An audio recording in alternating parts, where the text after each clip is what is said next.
দোল পূর্ণিমার এই শুভ তিথিতে বাড়ির সদর দরজায় ঢেলে দিন এই একটি জিনিস।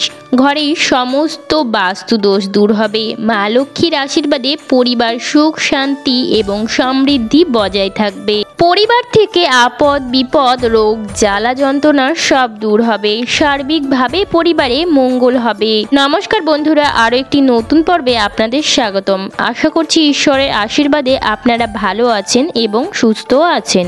আর হাতে গোনা কয়েকদিন বাকি, সামনে আসতে চলেছে দোল পূর্ণিমা। দোল আমাদের ঋতুচক্রের শেষ উৎসব।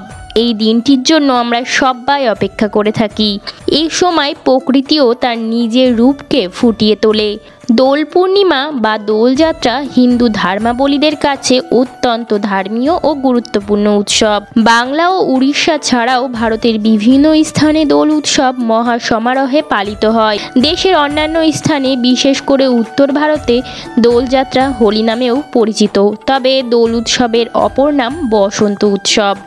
আজকের ভিডিওটিতে আমি আপনাদের সাথে শেয়ার করব এই বিশেষ দিনটিতে কিভাবে আপনারা আরও বিশেষ করবেন।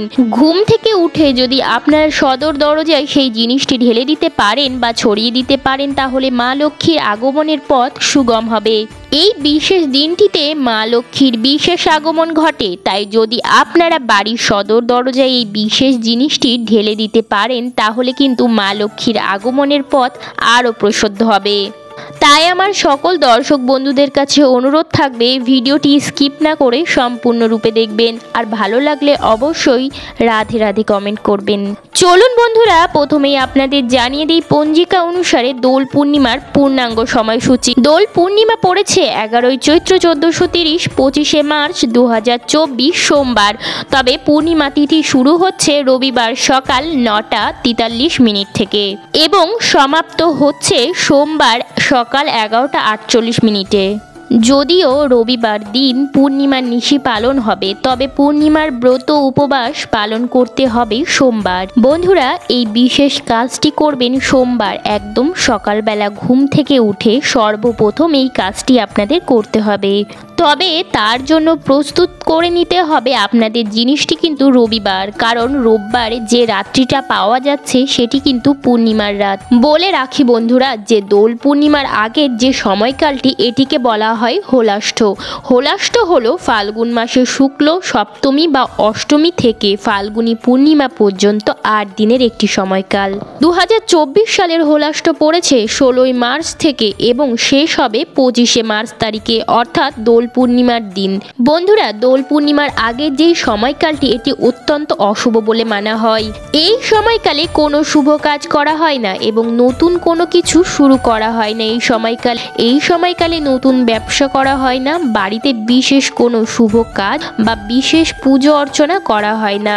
আপনারা যদি কোনো নতুন কিছু শুরু করতে চান, তাহলে দোল পূর্ণিমার দিন অত্যন্ত ভালো। তাই বন্ধুরা, এই দোল পূর্ণিমা থেকে শুভ সময় শুরু হয়। তাই বন্ধুরা, শুভ সময় শুরু করার প্রাতঃ মুহূর্তে সকালবেলায় বাড়ির মুখ্য দরজায় এই জিনিসটি আপনারা অবশ্যই ছিটিয়ে দেবেন। বন্ধুরা, রবিবার দিন রাতে পূর্ণিমা পাওয়া যাচ্ছে। রবিবার সন্ধ্যাবেলায় যখন আপনারা সন্ধ্যা দেবেন, নিত্য সন্ধ্যা দিতে যখন আপনারা ঠাকুর ঘরে ঢুকবেন, সেই সময় আপনার যে ইষ্ট দেবতা আছে, অর্থাৎ যে দেবতাকে আপনি মানেন, সেই দেবতার চরণ থেকে একটি ফুল নিয়ে নেবেন এবং সেই তামার ঘটিটি জল দিয়ে পূর্ণ করবেন এবং সেই জলটির মধ্যে আপনারা মিশিয়ে দেবেন সামান্য পরিমাণে কালো তিল এবং সামান্য পরিমাণে কর্পূর গুঁড়ো এবং তার মধ্যে আপনার ইষ্ট দেবতার চরণ থেকে একটি ফুল নিয়ে নেবেন এবং সেই ফুলটি সেই জলের উপরে রেখে দেবেন।